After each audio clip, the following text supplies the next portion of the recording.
Hi, everybody. Thank you for joining. Today's town hall topic is using transparency to empower and support your community. My name is Michelle Dosson. I'm the Executive Director of Best Friends Animal Society, the Utah programming in Salt Lake City. A little bit about my background. So I just actually transitioned back to Best Friends.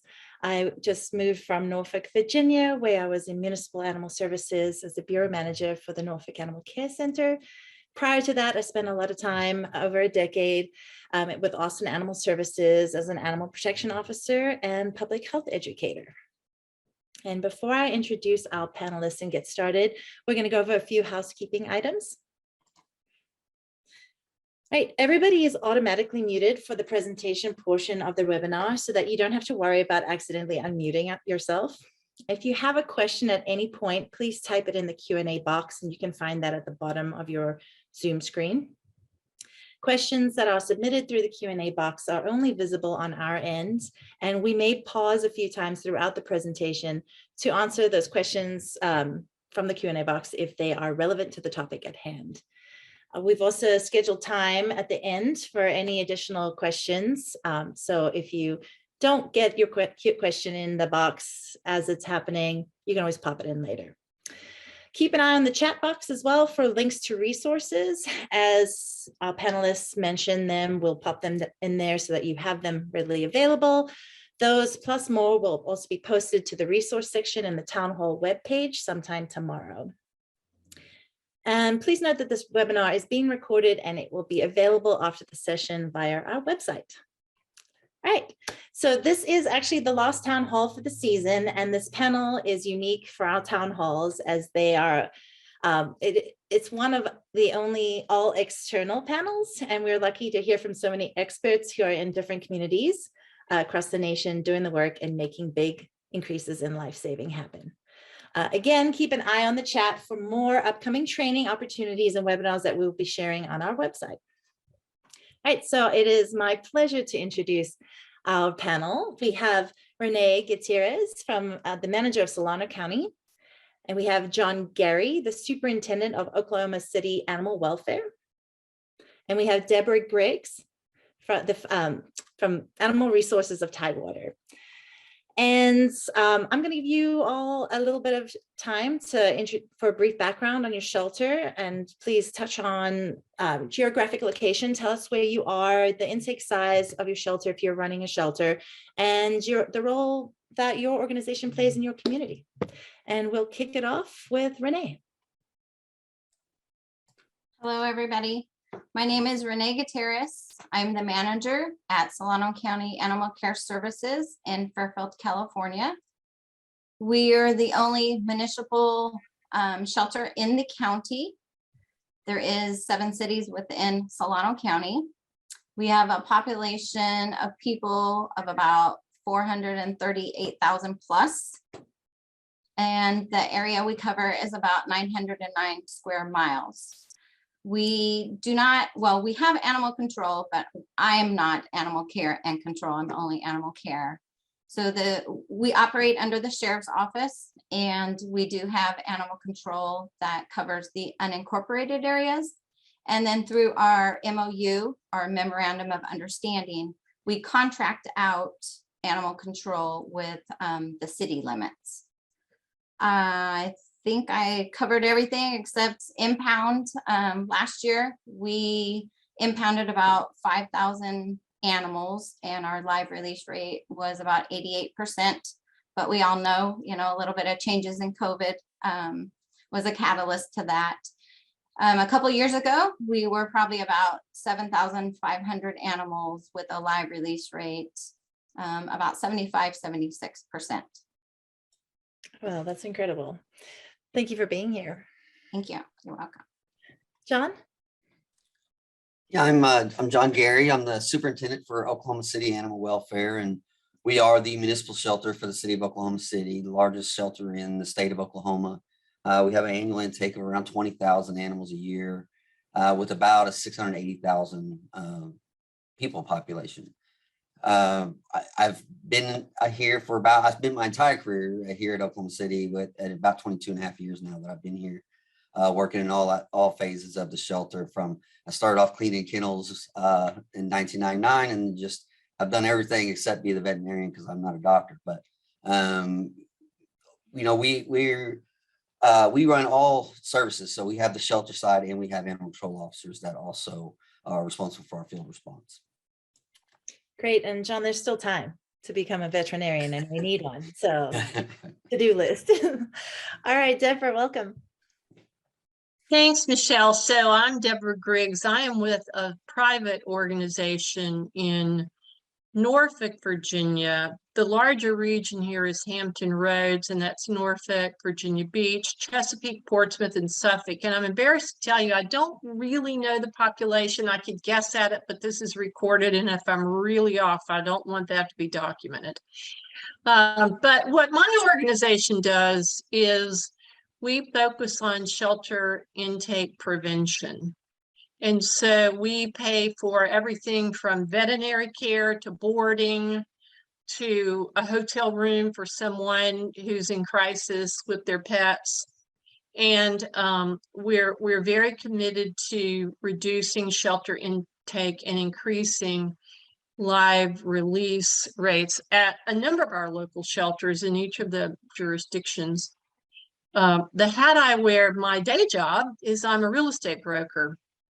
And the reason that's become important in my organizations and my role in the community is that I've done that for decades. I've been very involved in other community efforts, other volunteer efforts. And so I have developed deep relationships in the community with leaders, with other organizations to build partnerships.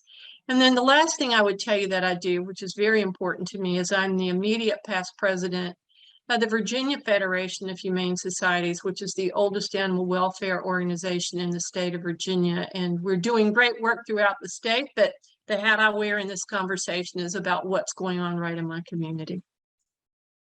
Great. And yeah, you all do such great work in Virginia. So that's a great natural segue into talking briefly about community supported sheltering and what that means. So you can find Best Friends definition on our website and in the chat box. And if you missed the January town hall, you've missed a really good one that sets the foundation for this one. But good news, you don't need to have seen it to participate in this one at all. And that recording is available for streaming. So when you get a chance, be sure to check it out.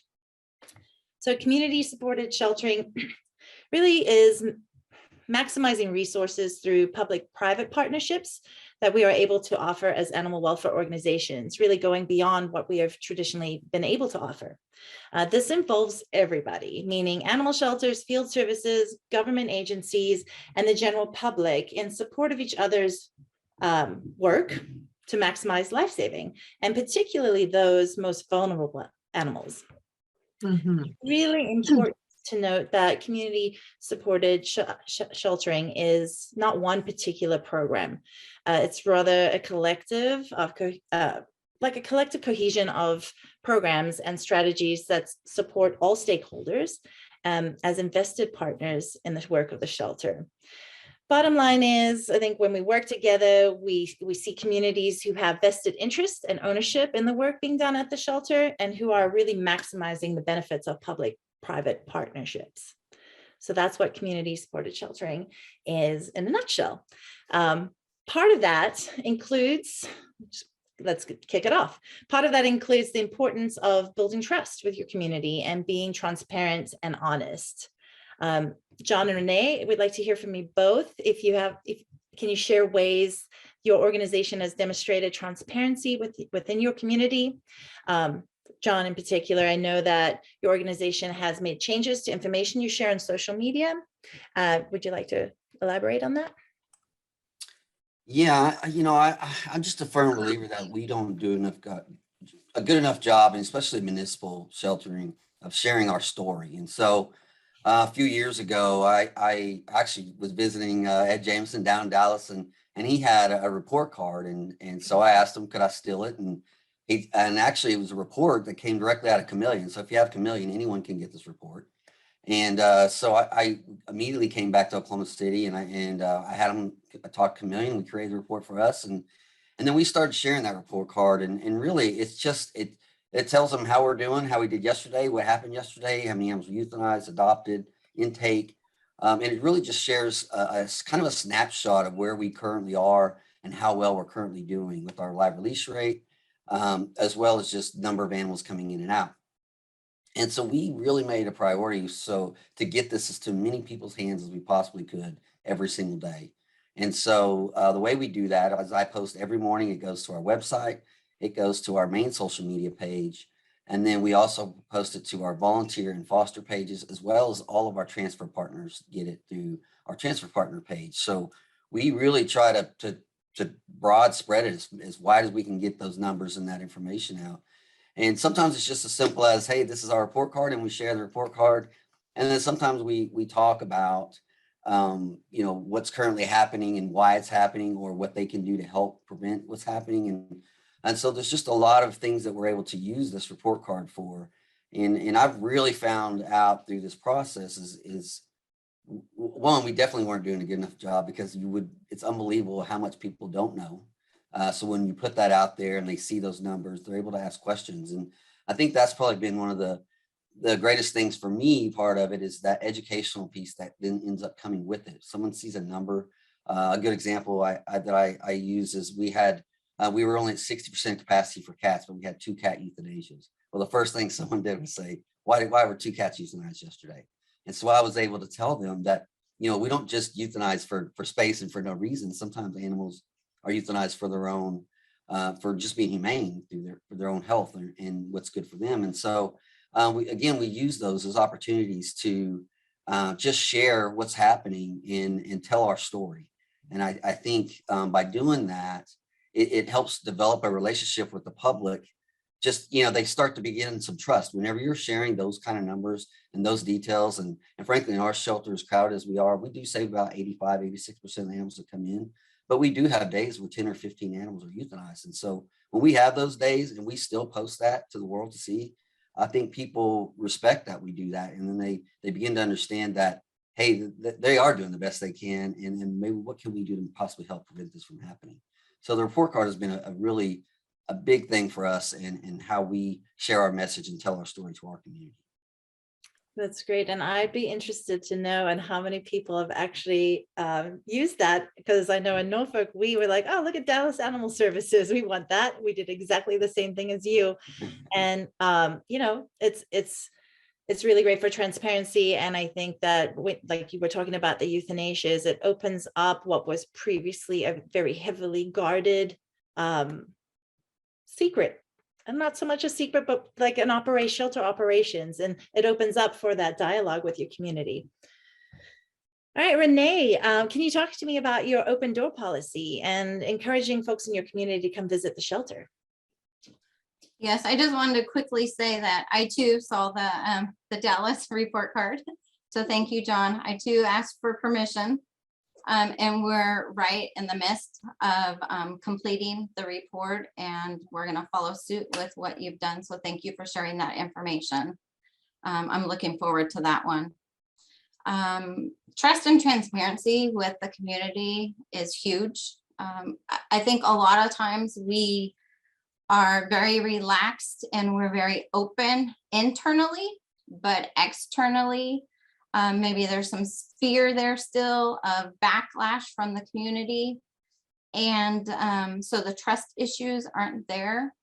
What I've done here is I've made it a point to have an open door policy with my employees. And it seemed to work fairly well in the beginning. And then I said, what can I do to elevate this and have that open door policy for my community as well? This led for them to gain trust in us, and also the reverse, for us to gain trust in our community. So it really opened up the dialogue. But ways that we were successful is that we pretty much had to put that message out there. We're like, we have an open door policy. If you have questions, if you have concerns, if you had a very positive experience or a negative experience, please contact me. I put my information on our website, on our social media, All my business cards have my office phone, the fax, my direct line. So I put that information out there. I'm putting myself out there to be available to my community. But I think part of the open door policy as well is you need to have an inviting, welcoming, inclusive, polite, professional facility and organization. You want people to come in. You want that positive experience. And so your employees, your frontline staff, all the way to the vet staff and the kennel staff, they have to be inviting to the community. It's not us against them. It's we are partnering together for community collaboration. And so we want them to come in. We want them to be a part of our successes. And we also want them to know what we're struggling in. It's not a hidden secret that, hey, our euthanasia rate was higher this month, but for these reasons. And so the dialogue really has to be there. The other thing was animals, segregating animals. And I learned this from our best friend's assessment is open door policy means make all your animals visible. Don't hide your quarantines in the back. Don't hide your stray animals in the back and only have them on your website. Let's put everything in the adoption facility where everybody can see them when they walk through. And of course, operationally, you put safety precautions on the cages for the quarantine animals. But it's not about the old mentality of, you know, your grandpa's dog pound where we hid things in the back that we didn't want our public to see. Let's be upfront, let's be honest, let's be transparent as much as possible. And that's how you gain trust with your community. That's awesome. And it's been so exciting to see Solano's journey over the last few years. I really liked when you talked about show them what we are struggling with, because we will struggle. But then that when you're transparent and you're open with it, that we becomes a collective we. Mhm. It's the community's struggle. It's the community's effort. So I love that you said that. Absolutely. Another critical aspect we'd like to discuss is the importance of open communication and engaging the whole community. Renee and Deborah, can you share examples of ways your organization has implemented this? Lessons learned, changes that you've seen, and effective communication strategies. And Renee, I want to touch on your implementation of your community CAP program. Can you share some examples or strategies you found successful or not successful? Sure. I can't stress enough the importance of communication with the public. And I think I was one of the managers that learned the hard way. So hopefully people can learn by my mistakes. I was a newly appointed manager about 3 years ago. I've been in this organization for over 18 years. I too started at the bottom and worked my way up to the top. But when I came in as manager, I just came in like a wrecking ball. I mean, I was just like going as fast as I could, a mile a minute, trying to implement as many life-saving strategies and programs as I possibly could. So I was doing community CAP program, managed intake, deferred intake, owner surrender program. I was rolling out these programs quicker than I could roll out the messaging and create policies and procedures that supported these as well. And so it came with community uproar and complaints. But on the flip side of that, it's not that I was not being open, transparent, and not wanting to put that information out there. We were under construction. Our building was just a hot mess. There was days we would come in, we didn't have hot water, we didn't have no water. And these are in our dog kennels. We didn't have air conditioning. Middle of the summer, we didn't have heating. Sometimes we didn't have electricity at all. Sometimes we were just moving animals. It was a really crazy time with the construction. It was consuming a lot of my time. And on top of that crisis, we went right into wildfire season. So now we're dealing with another natural. So it was one crisis on top of another. And as a matter of fact, my whole time as a manager been as one crisis as another because of COVID.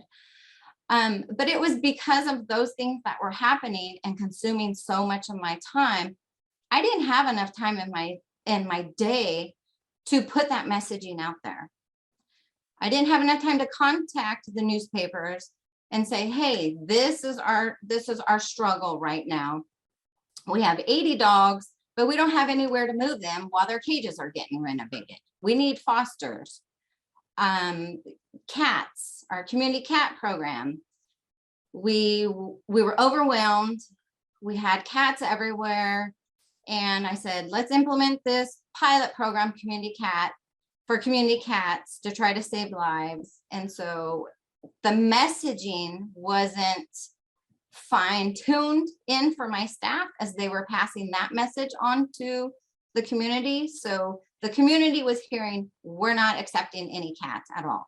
But that wasn't the message. It was, we're asking you to stop bringing in healthy cats to allow us time to humanely take care of these animals, humanely house these animals.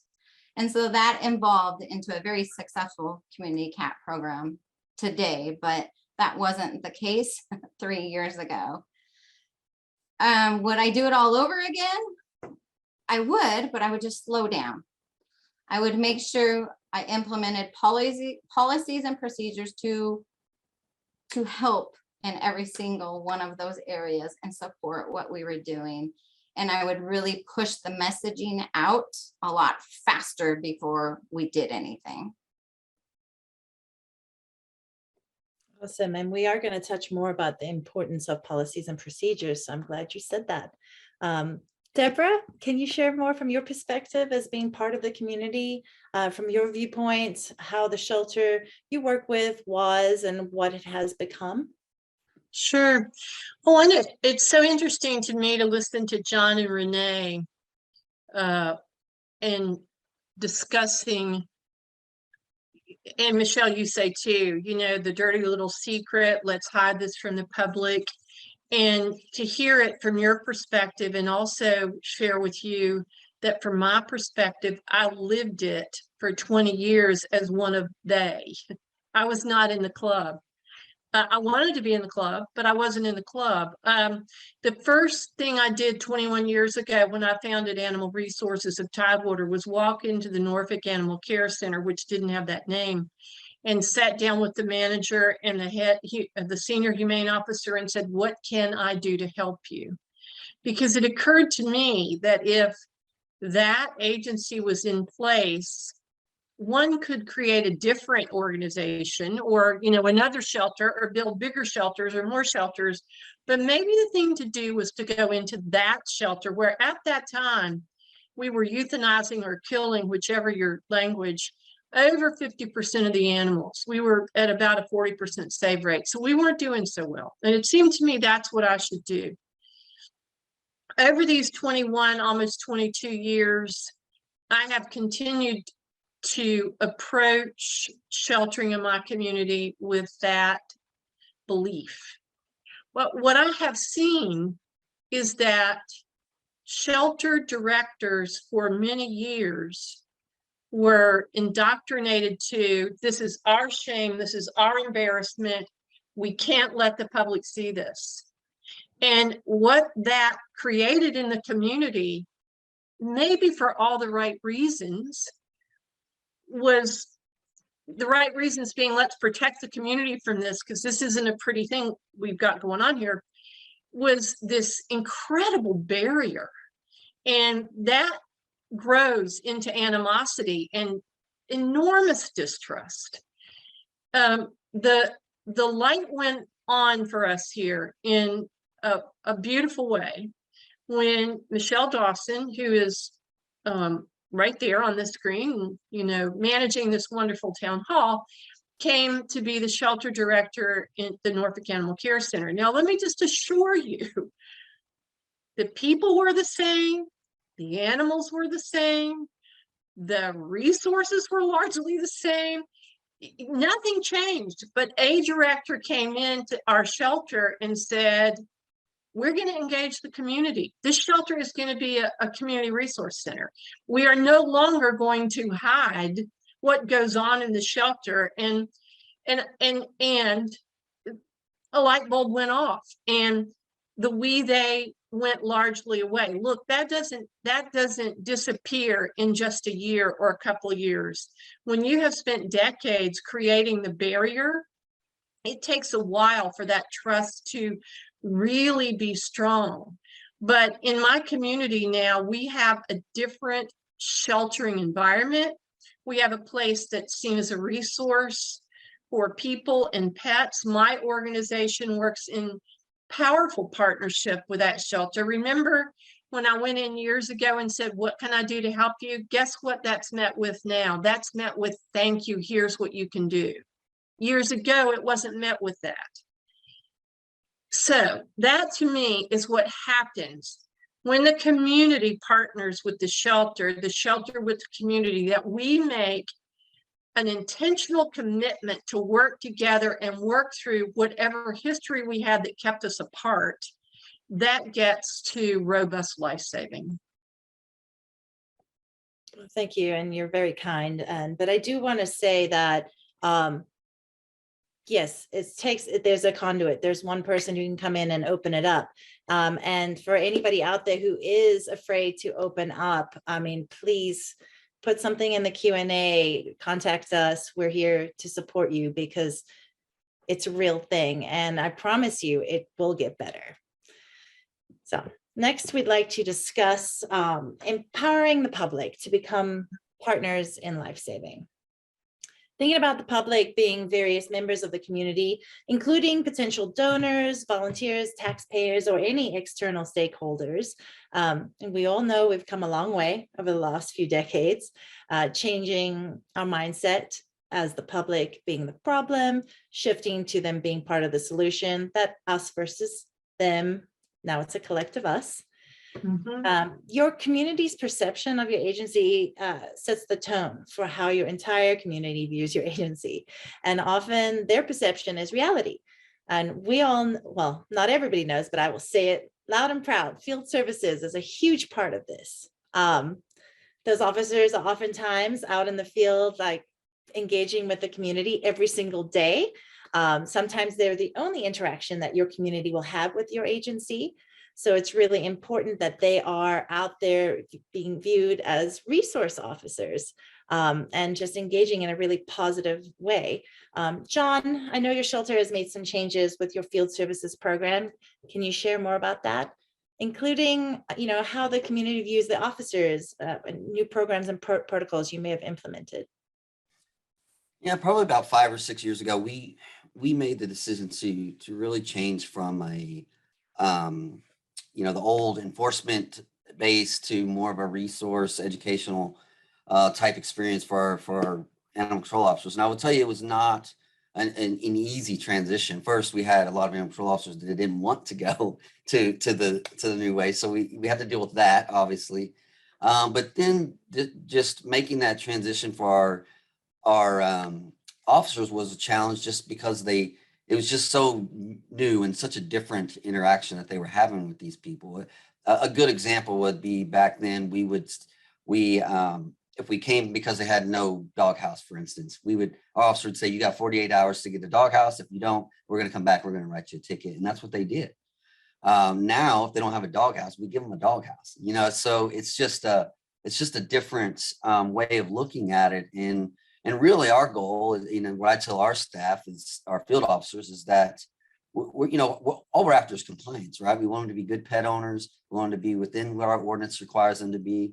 And so rather than penalize them for not being, let's help them be that. And it's really gone a long ways, I think, for the community and the way they see them. I stress to our officers, they are the face of our organization. For much of our community, they're the only people they ever interact with. And so that interaction has to be a good one. Even in our bad scenarios, whenever we're working cruelty cases and dangerous dog cases that our officers have to work, it's important that they try to make that experience as positive as they can for that individual.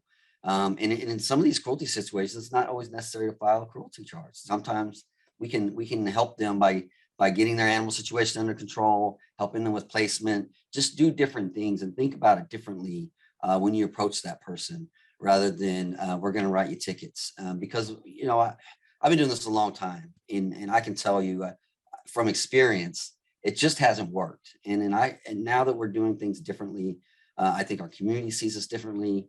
Our officers they're happier at work. It's much easier to come to a job that you can go and be a resource and helpful to someone rather than penalize them and have to be the bad guy, you know, as officers were previously looked at. And so it's not just helped our community, but it's helped our staff and employees feel better about what they do and really take that role as a public servant that we are seriously, and that we're there to help our community be better pet owners at the end of the day. That's great. And I'm a forever champion of field service officers.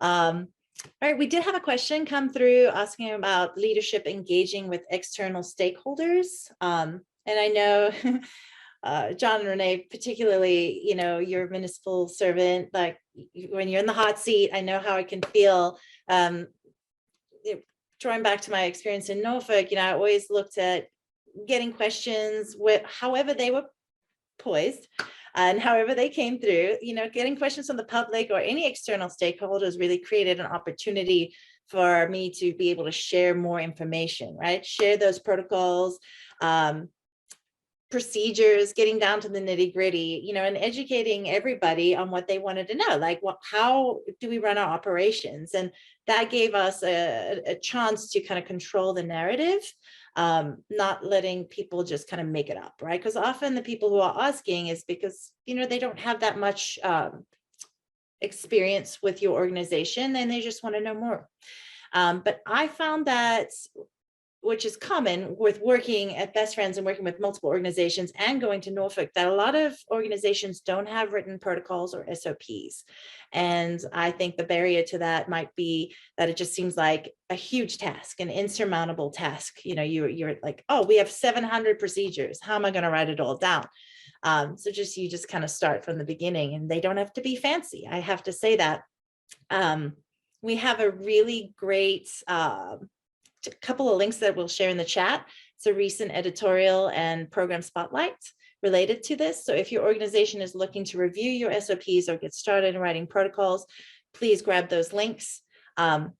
Personally, I want to say it doesn't have to be fancy. SOPs, they may have to go up to city council, county commissioners, but if you just call them written protocols, it could just be an internal document that you can share. John, do you want to share anything about, you know, protocols? How are you all dealing with that in Oklahoma? Did you have them always, or is it just a work in progress? Well, there's two things I want to touch on that opportunity thing you mentioned earlier too, because, you know, as a municipal shelter, one of the first reactions we get when we get angry people is we're going to call the media, right? That's almost always we're going to contact the media, and every time they say that to me, I say, please do, because I would love that any opportunity I can get to stand in front of a camera and tell our community what's happening here and what we need help with and what we're doing. I'll take full advantage of it. So I think you do have to look at those situations as opportunities, and there is a way to have those tough conversations and do it in a way that's good for your organization. And so I think take advantage of every one of those opportunities you get.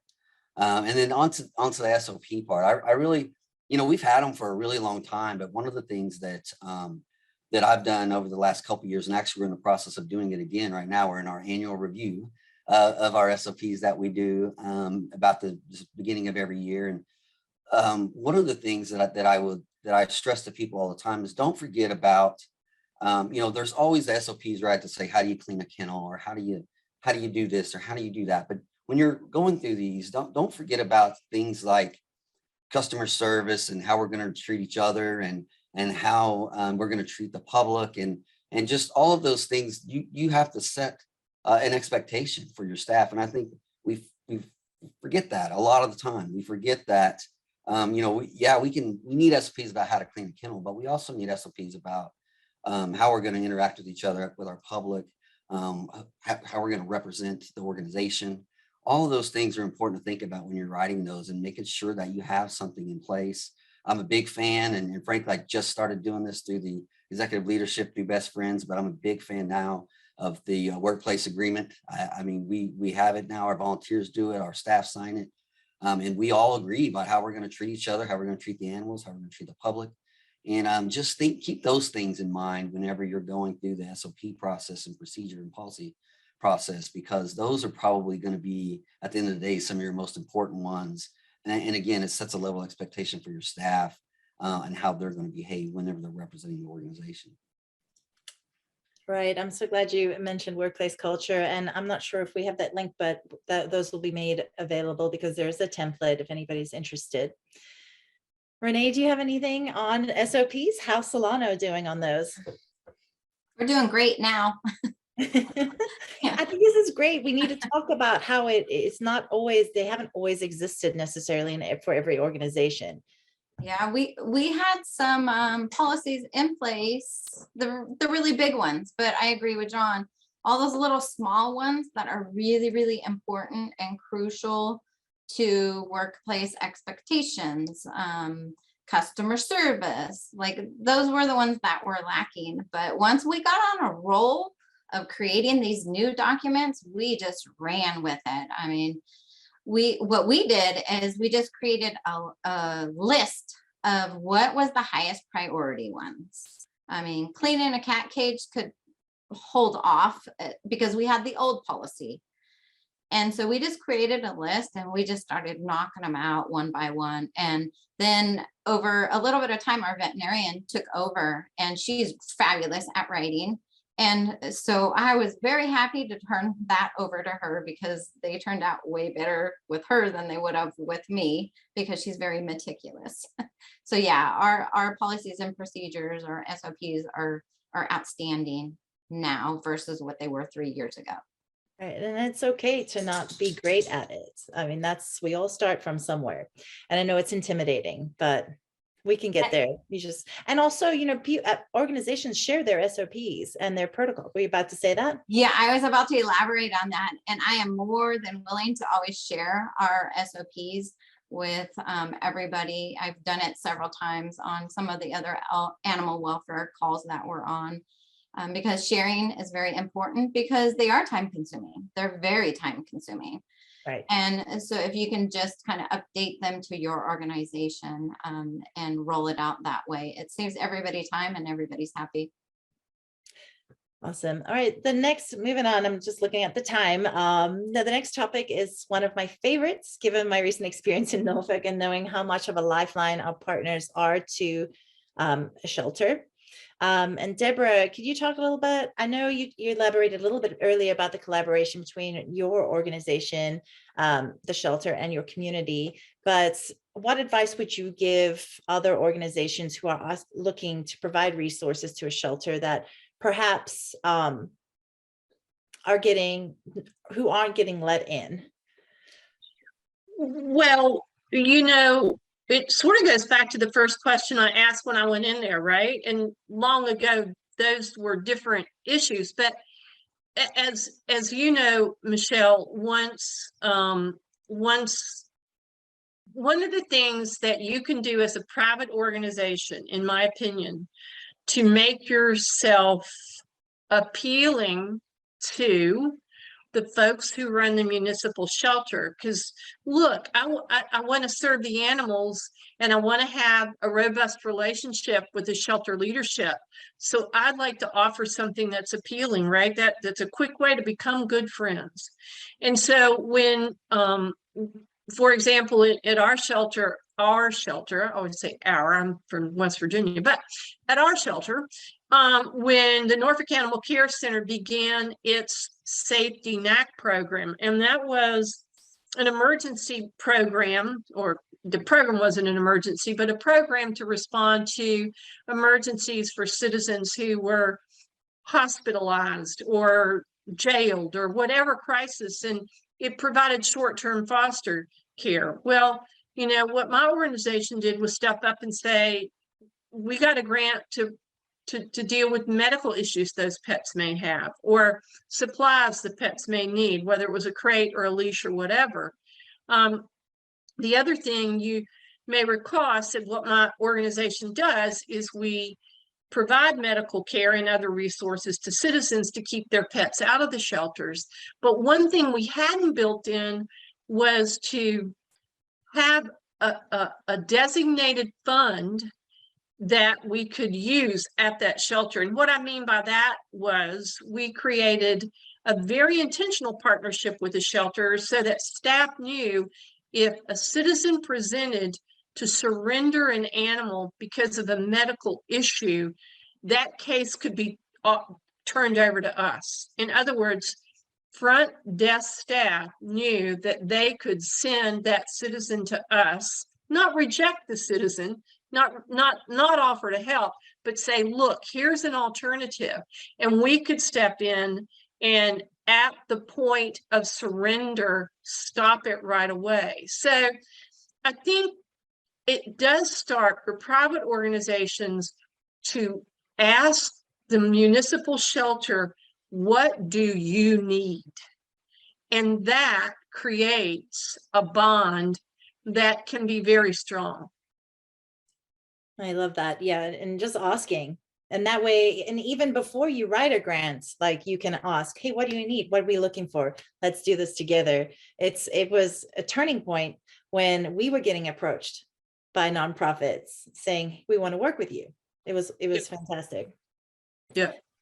All right. For those organizations who aren't 501c3 and are a little bit more confined, let's talk about friends of groups and boards and what they look like, and how you can partner to fill the gaps in your programs. And I know, John, you have a pretty robust friends of group.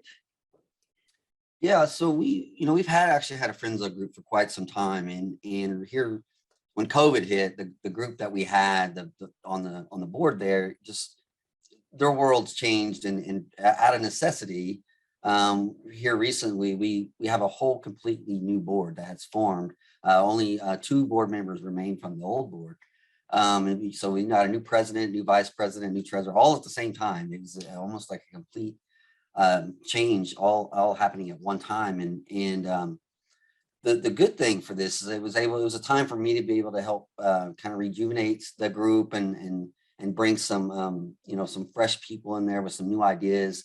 And one of the first meeting I had with them a few weeks ago actually was we went to lunch, and they wanted to know what they could do the most to help us, right? And so they knew about grant writing, they knew about raising funds if we needed something for the shelter, but what they wasn't thinking about at the time, and I think friends of groups can really help with, is sharing that they're part of us and what they do for us. One of the biggest things that I think the friends of groups can do is say, we are a nonprofit organization, and our goal is to help them. And these are the great things that they're doing that they need help with.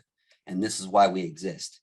And by sharing that, it adds, I think, a little more credibility to the municipal shelter. When a nonprofit organization is willing to form, to support them and to do those things, I think it tells the community that that there's a need, right? There's a need that we have needs that we aren't able to meet without some help from some other organizations. And I think it encourages people to participate more. And for whatever reason, we are the government, right? So they tend to trust these groups a little bit more when it comes to even donating funds to them. They're more likely to donate funds in some instances. And then obviously grants are a big thing, right? Because there's so many grants out there that municipal shelters can't, they just can't apply for, because the funders don't fund municipal facilities. So those things all come important with these groups. But I will say the friends of groups are so important. And I know in some municipal shelters, they're scared of them, right? They won't, the last thing they want is another group that looks like an oversight committee or something like that. But that's really that relationship building and things that you can do, and the benefits that come from it. I think if you're smart and you form a good board with people, understanding what their role is and what they're there for, it's so beneficial to a municipal shelter to have an organization like that, and what they can help you do in the community and communicate with the community. One of the biggest things they just did for us, for instance, we have all the bus stops have our adoption cats on them and says adopt a cat. They're just like everywhere you go in the city now. And our friends of group did that through connections that they had with local media. So just things like that they can do to help spread our message. And they're able to do it in ways that we may not necessarily be able to do as a municipality. That's great. And I just opened the Q&A and there's some really amazing questions here. So I just have one last question for everybody before we go over to those so we can answer some of them. Closing question for everybody. Can you talk a little bit about the impact of the shift that you've experienced for becoming more transparent and a little bit like from the before to now, and what has been the biggest impact or anything that's changed your perspective or your biggest surprise that you've experienced? And anybody can jump in first. I mean, I guess I'll start off since I forgot to mute myself again. I will, the biggest thing that I think I took away is, you know, when we began this process, our goal was to educate the community on what's happening at the shelter. In return, we have been educated by our community about what they need, right? So I never thought to really ask, you know, what the community needed from me before. Like it sounds crazy, but right, it's always about us, like me. What do I need? What do I need help with? And I think we all too often we forget that there's people out there that need us too. And so once we opened that door, more people are contacting us to communicate those things, communicate those needs, and giving us an opportunity to help them. And that was real eye-opening for me. I did not expect for me to get educated in this process too. I really thought it was going to be us educating them and supporting them. But in turn, they have reciprocated. You know, they're educating us and they're supporting us. And so I think that's probably my biggest takeaway from all of this. Great. I would like to say that life-saving cannot happen without partnering with your community. I mean, there's absolutely no way we would be able to save as many animals as we are without partnering with our community. It just doesn't happen. And the community also needs to know what role they play in the shelter. They need to know what we need, and we need to be specific in what we're asking for. Our website has donations on there that are very specific. It goes to Spay It Forward, it goes to Hit to Be Tipped, it goes to our Pet Safety Net program. They're very specific asks because the community needs to know what they're donating towards. That's where you're going to get that partnership and that trust that they're not only just donating to something and they don't know what we're spending their money on. And so the more specific you can be with your community, the better they are able to help you out. You know, what I would say is it's like the weight has been lifted off of all of us when you engage in this. It's not that the work is easier. This is hard work. The work that folks do in this world is hard every day. But the oppression of being against each other was exhausting.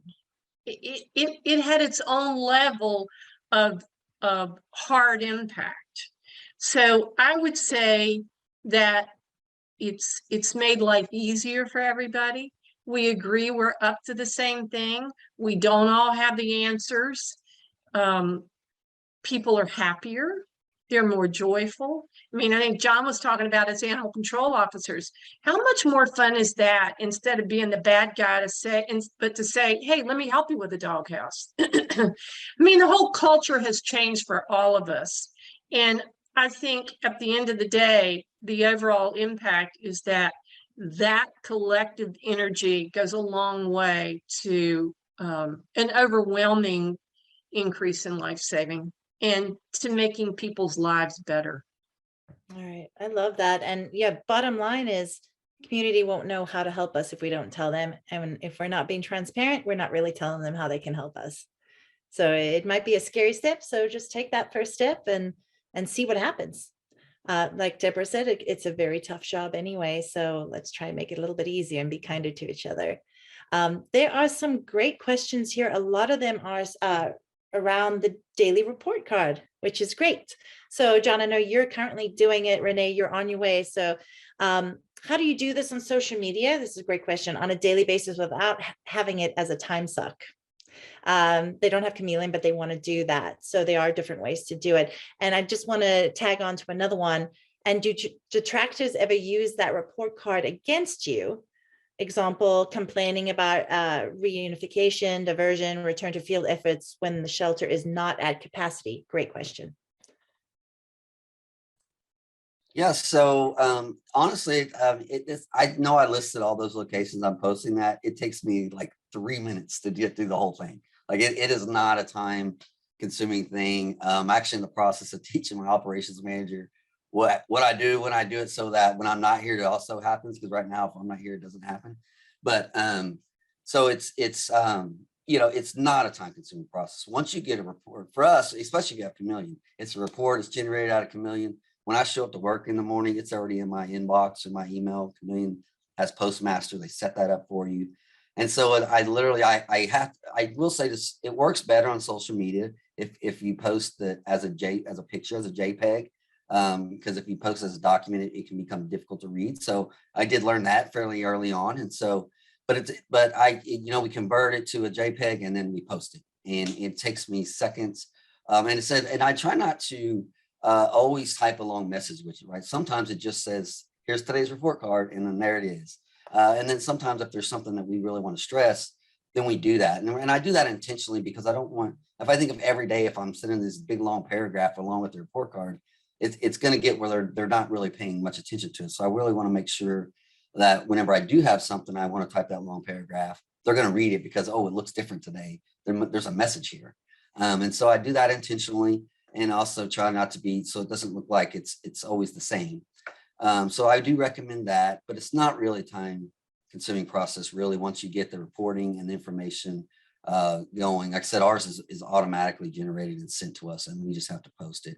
So it literally takes seconds to post on social media. Our website's a little more different because of the database that we have to use to do our website, but still, I bet the whole process takes me 3 minutes tops every day, every morning when I do it.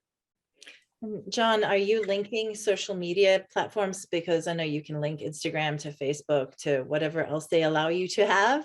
So it's really just one post and it can cross post. I'm not sure if you all do that. Right. Yes. Yeah. Our city has a platform that does that for us.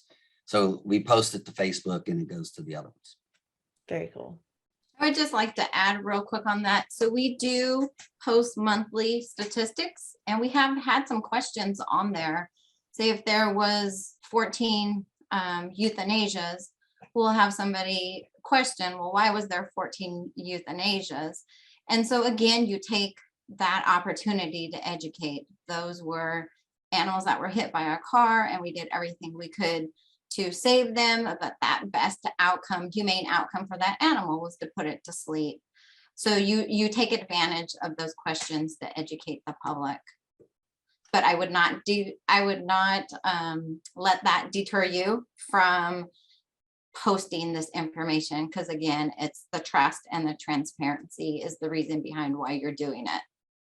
Yeah, don't steer away from those tough questions. I mean, I'm telling you, I know they're hard and they are tough, but it is your opportunity to really tell your story, and it gives you that, you know, it's great anytime you get that opportunity to be able to tell your story.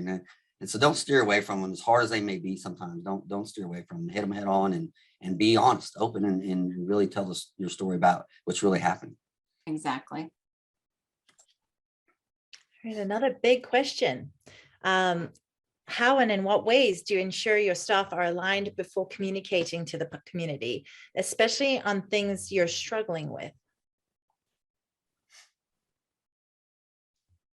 You know, I really think, you know, especially with our field staff and the shelter staff, we actually have morning briefings. And so we use that time to really make sure our staff understands whatever it is that's happening in the moment, especially if we have something that happens that really, for instance, we had a lady that was severely attacked by a dog a few weeks ago.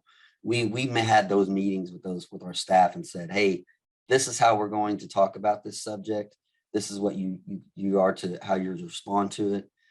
Because, you know, ultimately those things are tragedies in our community, right? So we have to respond well to them.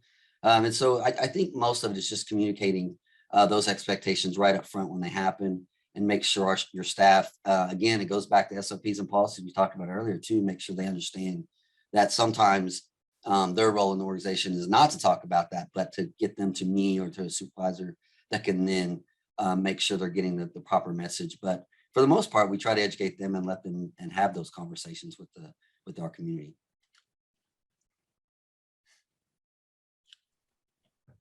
All right. Leading into questions about SOPs. Does your board review the SOPs or the staff or combined? And then also there were some questions about how to get a set of your SOPs. For my organization, it just goes to the Director of Administrative Services, which is my direct boss, and through the sheriff. And then that's it. They don't go to the Board of Supervisors because they're more internal documents. Yeah, and I think it's important that your staff review them. We send it down to our line staff that are doing the work and say, tell us, one, are we asking you what we asked to do? Is it feasible? And two, is this really the way you do it every day? Or are we making this up? So we really have staff members review them. And then as a municipality, we're also we're union. And so I get the union involved, and I want them to review them too, because it's very hard for an employee to go complain to the union about a policy they approved. So, I think it's important that you get them involved as well if you have a union employees like we do. And that's how we created ours as well. It was employee collaboration. They're reviewed by everybody because ultimately your line staff is the one who's doing that work for you. They know better than you do how it's supposed to be done. And so they would start with the rough draft, and then it goes back and forth a couple of times until we're pretty solid before we send it up the management chain or the director chain to have it finalized. It's a great time to empower your staff. Really is, like, let them write them. Definitely. And let them help dictate how things are done sometimes. It's Absolutely. Really And I think in Norfolk, we went from zero. Well, we had two SOPs, euthanasia and cash handling, the standard city SOPs. Great. But the written protocols, we went from 0 to like 300 and something. I didn't write them. I let everybody else write them. They were doing the jobs. I don't know how to do what they're doing. And then we collectively would go through and see, if it was the absolute right steps. But I love the idea of having people collaborate on it. And then of course you have to elevate it if you need to elevate it. All right, I'm just looking, we may have had. Okay, so yeah, any final thoughts before we wrap this up? We're almost at the top of the hour.